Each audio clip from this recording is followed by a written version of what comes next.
posibleng mawalan ng monthly pension ang mga retired officials at personnel ng Armed Forces of the Philippines, na mahuhuling nagpapakalat ng fake news o nagbibigay ng mga pahayag na maituturing na seditious o nakakapag-udyok ng kaguluhan laban sa gobyerno. Ayon kay AFP spokesperson Colonel Francel Margaret Padilla, kasalukuyang ni-review ng AFP ang kanilang military pension system, at pinag-aaralan din kung pwedeng isailalim sa court-martial ang mga retired officials na lumalabag sa mga batas o patakaran ng institusyon. Ang move na ito ay kasunod ng mga reports na may ilang retired military officers na nananawagan umano sa AFP na bawiin ang suporta nito kay Pangulong Ferdinand Bongbong Marcos Jr.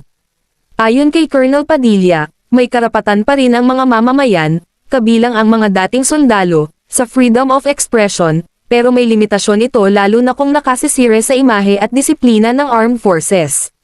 Dagdag pa niya, mahalaga para sa AFP na mapanatili ang professionalism at integridad ng kanilang hanay. Kaya naman, ang mga hakbang laban sa fake news at seditious statements ay bahagi ng kanilang effort para protektahan ang reputasyon at tiwala ng publiko sa institusyon.